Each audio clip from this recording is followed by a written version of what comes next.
How to disagree in English politely. Is that even possible? If you've ever felt hesitant about sharing a differing opinion because you didn't want to spoil a conversation or relationship, you're definitely not alone. For native and non-native speakers alike, it can be a struggle to know how to voice a differing opinion or a disagreement with others without sounding too aggressive or confrontational. And here's what makes it more challenging. There are cultural implications as well. For example, in some English-speaking cultures, disagreements can be opportunities for dialogue and innovation, rather than conflicts to be avoided. However, this is not a universal perspective.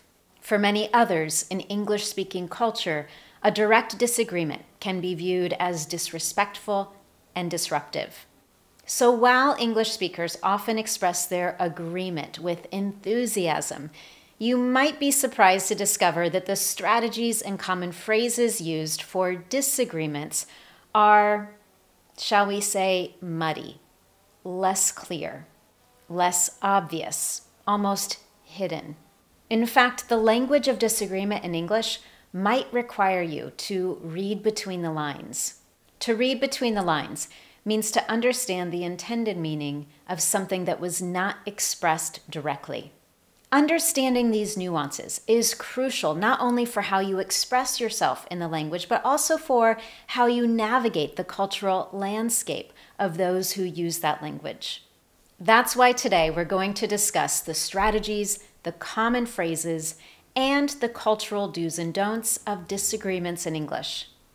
So whether you're having a discussion in a boardroom or just chatting with friends over coffee, mastering this skill will enhance your communication, empower your relationships, and help you feel comfortable speaking up, sharing your ideas confidently and respectfully.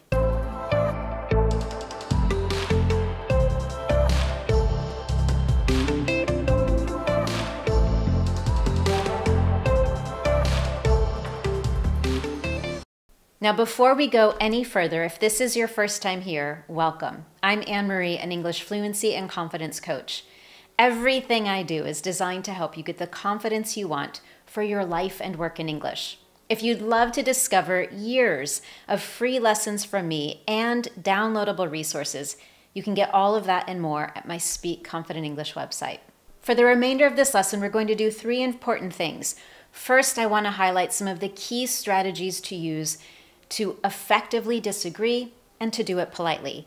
Then we'll take a look at common phrases English speakers use to employ those strategies. And finally, I'll finish with some real-life examples so that you can use them as a template and practice them so that you're ready for any conversation, especially when you want to share your point of view if it's different from others.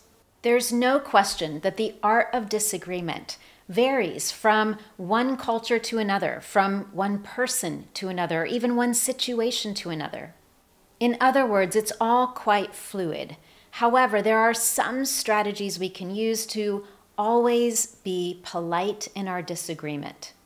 In a moment, I'm going to share with you several strategies, but I want to start with one thing that's particularly important for English conversations where there's strong disagreement.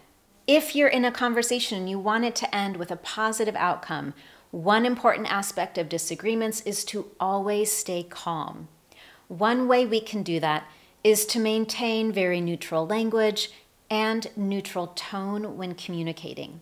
The goal of any conversation, even those that include disagreements, is to ensure that everyone has the opportunity to be heard, not to walk away feeling frustrated.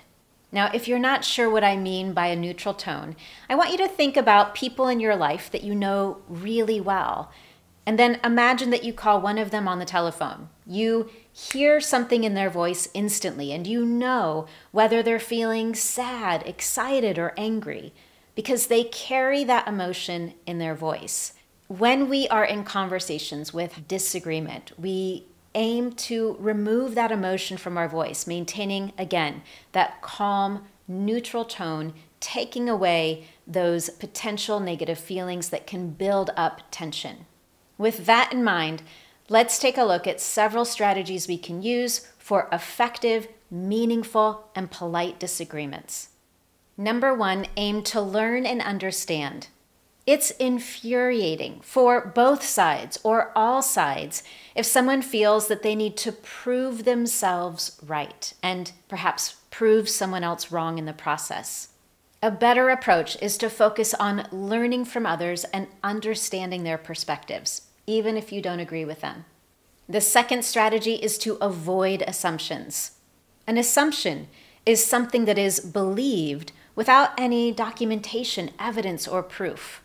And as you might imagine, if an assumption is made about someone, it can lead to misconceptions and miscommunication. Third, be clear. What this means is don't just disagree with someone. It's important to also state why you disagree so that you give others the opportunity to understand your perspective. 4, keep it impersonal. This goes back to the idea of maintaining that calm body language and neutral tone. On top of that, it's important to avoid language that implies a personal attack. We can do that by keeping our language focused on the topic of disagreement and avoiding language that includes the word you. For example, you always or you don't understand. And our final strategy here is to connect rather than contrast. I shared a similar approach in a lesson I have on how to express opposing ideas. I'll share a link to that in the notes below the video. In short, what this means is when disagreeing with others, particularly on issues that may be sensitive or cause friction, it's best to avoid contrast language. So this would include words such as but, however, instead, or on the other hand. Rather than use those words, you can simply listen and then say what you think. With those strategies in mind, let's highlight some of the common phrases English speakers use to utilize these strategies effectively. In the examples I'm going to share with you, you'll notice they do a few things. First, they may aim to acknowledge what someone else has said and indicate that you also understand what they said. It doesn't mean that you agree, but you understand it. Second, you may notice that many of these phrases include an apology before the disagreement. In some circumstances, this can help to soften that potential friction or tension. And finally, some of these phrases also express neutrality or even uncertainty. This doesn't mean that you are uncertain about your ideas. You can be very clear about what you think. However, by introducing some of that uncertainty, again, it lowers the potential friction or tension in the conversation. So, depending on what you aim to do or what you're most comfortable with, here are a few examples that do all of that. First, sentence starters that acknowledge and show understanding. I see what you're saying, and I think. I appreciate and respect your point of view. My thoughts are, that's a valid point, and I think that. True, fair point. I have to say I disagree. I understand where you're coming from, and my perspective is. Now, there are many more common phrases English speakers use. Rather than share all of them here, I have them listed in this lesson at my Speak Confident English website. So if you'd love to review more common phrases, use the link in the notes below this video, visit this lesson, and you'll get a full list. And now here are common phrases that include an apology before the disagreement. I'm sorry, I have to disagree on. I'm sorry, I don't agree. Sorry, I'm afraid I disagree. My apologies. I respectfully disagree. And finally, common phrases that express neutrality or uncertainty. I'm not sure I agree with you on. I could be wrong, but my understanding is. I don't think you and I have the same opinion on this issue. I don't think we're seeing eye to eye on this issue. I'm not sure I see it that way. And I have a completely different opinion on that. Again, if you'd love to get my full list of common phrases to use to express that disagreement, you can find all of that in this lesson at my Speak Confident English website. What I'd love to do now is highlight real life scenarios where this language is used so that you can start to practice and use it in your daily English life. In scenario number 1, we're going to focus on having a disagreement with a client, something that is not easy to do. Let's say in this example, you're updating a client on the status of a current project. And then at the end of the phone call, this client shares that they have many changes that they want to make to the initial project. However, they still want to keep the same deadline and they don't want to change the budget. At that moment, you might say, "These are great suggestions. Right now, I feel we don't have enough resources to implement significant changes at this stage. The proposed changes will require an additional 3 to 4 weeks and will significantly impact the original plan and budget." Because this is a client, of course, you want to be as gentle as possible initially in that disagreement. So this takes a very polite approach. It acknowledges what the client is seeking and shares a disagreement with the reasons why. Now, if we stop here, there's the potential for the client to feel frustrated and unsatisfied. So in addition to expressing this polite disagreement with reasons for the disagreement, we can also be solutions-oriented and add on a few alternatives. When you want to do that, when you want to add on other solutions after disagreeing with someone, here are a few phrases you can use to do that. Instead, I think we should, or I think we could. My suggestion would be to, an alternative solution might be, I would recommend that we, or how about we? So if we added on to that initial disagreement, here's what you might say. However, in the interest of delivering this project on time and within budget, I'd like to propose a few options for you to consider. And then you would go on to list your options. In scenario number 2, we're going to look at a disagreement with an acquaintance. Now, very quickly, an acquaintance is someone that you know and have a friendly relationship with, but you're not friends. This isn't someone that you spend a lot of time with.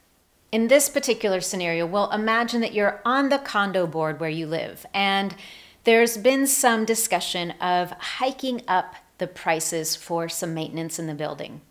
You might disagree with another resident, someone that you have good rapport with, but don't know very well. To politely express that disagreement, you could say, "Sorry, I have to disagree with the proposal to renovate the co-working space. The residents hardly use the co-working space, and I've observed the area at various hours of the day. Most residents prefer to work within the privacy of their units. Instead, I think we should renovate the most used area, the gym. This would serve all residents, and it would be easier to justify than raise the maintenance fees." In this example, we've chosen a phrase that starts with an apology and then has a very direct disagreement with supporting reasons for that disagreement and alternative solutions. You might also notice that in this example, we've avoided using the word you. Rather than disagree with an individual, with a person, the disagreement is with the idea. And now scenario number 3, disagreement with a close friend.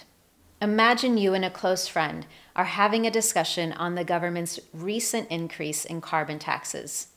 You both have strong opinions, and your friend is particularly passionate about climate change. In this scenario, it may be important to tread lightly or to disagree very softly in order to protect the friendship. To do that, you could say, "To be fair, I'm unsure whether the carbon tax is truly necessary for the fight against climate change. Yes, it could reduce our consumption temporarily, but it isn't a long-term solution. Moreover, it increases our cost of living significantly and makes it more expensive to opt for eco-friendly options. What do you think?" This example does 2 important things. First, it introduces the disagreement with uncertainty and provides reasons for the disagreement. The second thing that it does is it ends with an open invitation, asking someone else to share their thoughts, and it indicates that you're interested in hearing what they have to say. Not only is this a respectful way to disagree, it also keeps the dialogue open. And finally, scenario number 4, disagreeing with a loved one. As you know, we sometimes have to disagree with the people we love the most, and in some circumstances, we might employ one of these strategies that is very delicate, very polite in its disagreement. And on other occasions, we may have the luxury of being more direct in our disagreement. When we're communicating with close friends and family, and we feel comfortable to disagree directly, we use some very informal phrases. However, I want to be clear that these are used with close friends and family. They're not really appropriate for the workplace. For example, no way, or you must be joking. You can't be serious. I totally disagree. I don't think so. Absolutely not. Not a chance. And I agreed until you said. You may notice that these examples break all the rules we've talked about so far. They are extremely direct and they use the word you. So we want to be careful when using them. Let's take a look at an example for when we might use this kind of language. Let's say, for example, you and your family are planning an itinerary for your next vacation, and your spouse proposes that you do something new, that you do something more adventurous. And as you're listening, you're thinking, yeah, okay, that sounds great. And then they introduce the idea of cage diving. And you say, no way. I agreed with you until you suggested cage diving. I would much rather go whale watching or scuba diving in a shark-free zone. And now to finish this up, let's talk about the what if. What if you're in a disagreement with someone and you talk, and you talk some more, and you never come to an agreement? You can't find the conclusion together. For this, we have the perfect statement. Let's agree to disagree. This allows you to bring the conversation to a close, at least for now, and accept the disagreement without any frustration. You can walk away from the conversation and perhaps revisit it on a future date. Now that we have these strategies, phrases, and example scenarios in place, I have a couple of challenge questions for you. I want you to think through what you've learned and practice using this language. First, I want you to think about a disagreement you've had with a family member, a friend, or a coworker. Is there a strategy or a phrase you learned today and you realize, oh, great, I used that in the disagreement and it was quite effective? If so, I want you to tell me about it down below. Or perhaps there's a strategy I didn't mention here that allowed you to politely disagree and state your position. And number 2, I want you to imagine that you and your colleagues are discussing a team building weekend. Your boss has proposed a specific date, and yet that date doesn't work for most of the team. So you're strategizing on how to approach your boss and express some disagreement over the initial plans of the team building weekend. How might you do that? What phrases would you use to politely disagree? As always, you can share your examples with me down in the comments section below. With that, thank you so much for joining me. If you found this helpful, I would love to know, and you can tell me in a few ways. Number 1, give this lesson a thumbs up here on YouTube and share a comment down below. Number 2, you can subscribe to my Speak Confident English channel so you are always notified when I share a new Confident English lesson. And finally, hop on over to my Speak Confident English website where you'll find years of lessons and free resources you can download from me. Again, thank you so much, and I look forward to seeing you next time.